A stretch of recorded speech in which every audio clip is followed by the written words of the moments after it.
Monsieur Servière, nous venons d'assister au conseil municipal au cours duquel a été voté le budget de la ville de Clé-Sully. C'est l'acte fondamental pour un gestionnaire.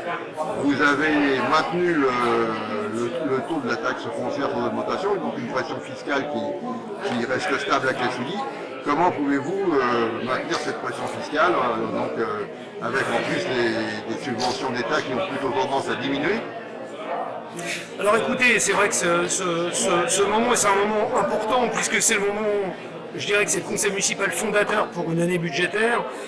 Nous avons rencontré l'année passée quelques difficultés puisque vous le savez, nous avons été installés fin mai 2020, donc je dirais que ça a été un budget qui n'a pas été vraiment le nôtre, et c'est vrai que cette année, en ce 12 avril 2021, c'est vraiment le budget de la nouvelle majorité. Nous avons d'une part deux axes. La première, ça a été de limiter et de faire un certain nombre d'économies sur le budget de fonctionnement, sans pour autant, et vous l'avez entendu ce soir, sans pour autant baisser les services, la qualité des services publics, mais en faisant un certain nombre d'économies sur le budget de fonctionnement. Deuxièmement, nous avions de toute façon l'engagement pris de ne pas augmenter cette fiscalité. Il y avait deux possibilités, soit réduire l'investissement, ce que nous n'avons pas souhaité faire, simplement parce que nous avons réussi à obtenir un certain nombre de subventions et d'aides complémentaires, que ce soit du département, de la région ou de la communauté d'agglomération, pour un certain nombre d'investissements lourds. Ces investissements, notamment je pense à l'école du Bois des Granges qui avait été lancée, ce marché avait été lancé à près de 7 millions d'euros toute taxe, sans aucune subvention. Et donc tout notre travail entre le budget 2020 que nous avions voté en juillet l'année dernière et ce vote du budget, eh bien, notre travail aurait été d'une part de faire ces économies de fonctionnement, et deux, d'aller chercher des subventions, de défendre nos dossiers auprès des organismes financeurs. Et ces organismes nous ont permis d'obtenir un certain nombre de subventions. Donc, comme le disait mon adjoint en charge des finances, Sébastien Périgaud, eh bien, oui, c'est un beau budget, c'est un budget engagé, d'investissement.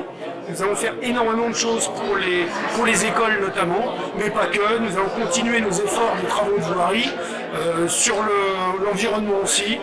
Donc nous allons, j'espère en tout cas, rendre aux Cléois le service public qu'ils méritent, mais aussi les investissements qu'ils attendent. Donc voilà, nous avons réussi effectivement à maintenir cette fiscalité, et ça sera le leitmotiv de cette mandature pour les années à venir, maintenir la fiscalité tout en allant chercher les subventions.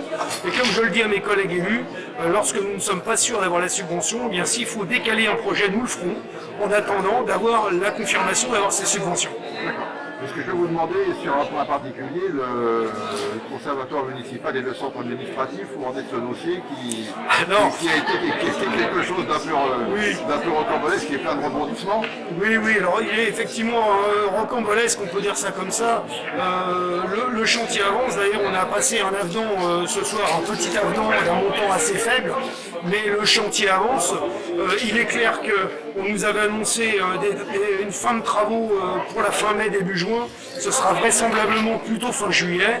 Mais vous savez, comme dit l'adage, moi je suis comme saint Thomas, donc je pense effectivement que pour le mois de septembre, nous serons prêts à rentrer dans ce bâtiment.